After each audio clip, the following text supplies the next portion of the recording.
hard just to get half back. Work hard just to get half back. Get into it that way. I ain't coming through unless the back straight. Work hard just to get half back. Work hard just to get half back.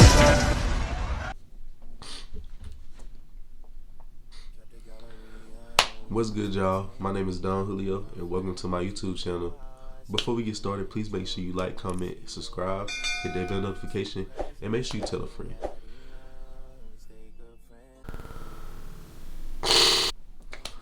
Alright, so this story time is about the time that I hit a mailbox.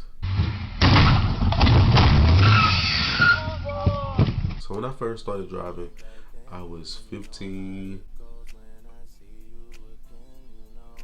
I got my permit when I was 15, and I got my license when I was 16. I was in the 11th grade. My mom had this car. It was a burgundy Chevy Malibu, and she had got the second car, which was a Chrysler. And so when she got the second car, she let me drive the burgundy car. When I first started driving, I really only could drive to work and like to the store if my mom wanted me to go to the store for her, or anywhere else she wanted me to go, and like just around the neighborhood. I really couldn't drive far at first. As I drove more, my mom stopped caring as much, but I couldn't drive to school until my senior year. And so I would ride the bus to school and ride the bus home, but when I got off the bus, I would drive to work and drive home. And around this time, I was working at Hardee's, and I was also working at Hamrick's. Alright, so one day I drove to my grandma's house. My grandma lived in these apartments that was right across the fence from these apartments that I used to stay in. So when I would go visit my grandma, I would also go visit some of my friends that I used to hang out with after school and during the summer when I stayed over there. At this point, most of my friends that was living over there had also moved, but some of my friends were still staying over there. And one of my friends that I had seen, we're gonna call her Mimi. So Mimi was still living over there with her mom and her sister.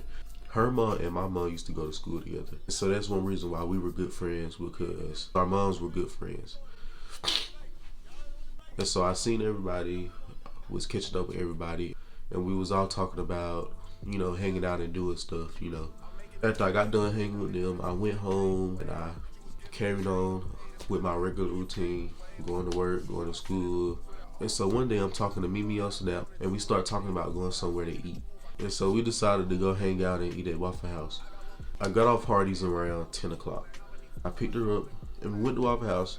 And while we was at Waffle House, you know, we was just talking and catching up. And she was telling me about her relationship at the time. She was telling me how her and her boyfriend was on bad terms at the moment. She found out that he was cheating on her with some girl that they was working with.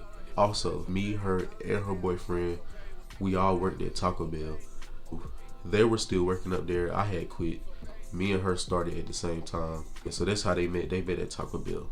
But that's besides the point. They was on bad terms because he was cheating on her with some girl up there at the job. But they still together. But yeah, she was telling me about all that. And you know, and I was just giving her advice. I'm that friend. So we at Waffle House for a good minute. By the time we left, it was around 11:30, almost 12. And the Waffle House we was at was right down the street from the old apartments that I used to stay in. So it didn't take long for me to drop her off. By this point, it was 12 o'clock. I'm headed home. So I have always been an early bird. I've always woke up early and went to sleep late. And so when it pretty much got after 10 o'clock or 11 o'clock, that's when I kind of start shutting down and getting sleepy.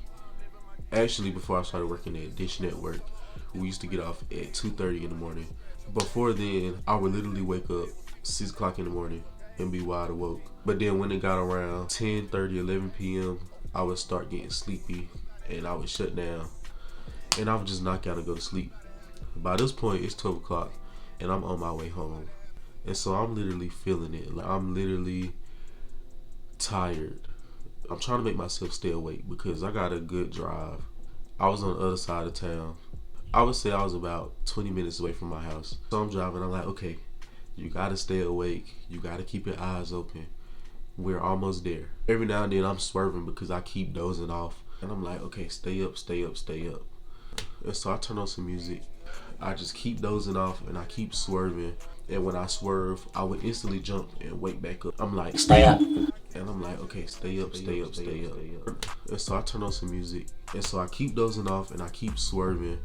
At this point, I'm not far from my house. And so I turn on some music and I start blasting it. And I start jamming to it so I can stay awake.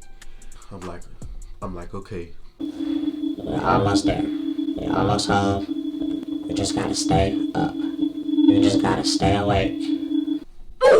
So I get to the Sphinx by my house. Beside the Sphinx, it's a long road that leads me straight to my house. I turn on the road, and the road is like a big curve. Okay, you're almost there. I blink. I open my eyes. All I hear is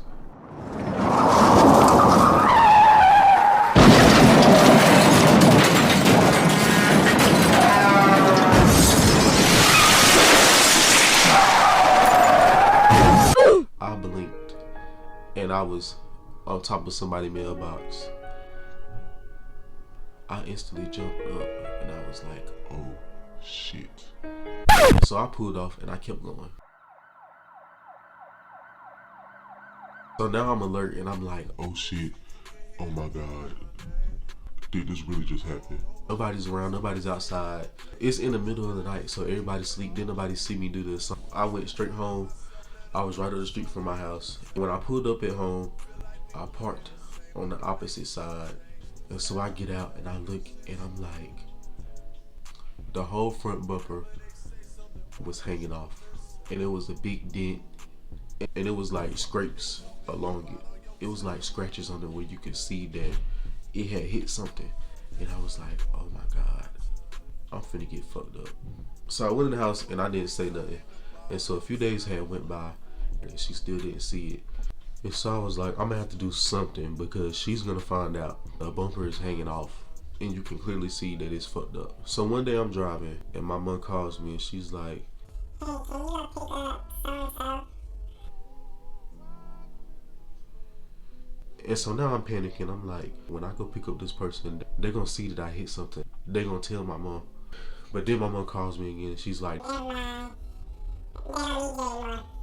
and now I'm relieved. But I still gotta figure out how to play this off before my mom finds out. And so I drove somewhere and I pulled over. Like, okay, it's now or nothing. I called my mom back and I start fake crying. I'm like, I'm just gonna stop sign.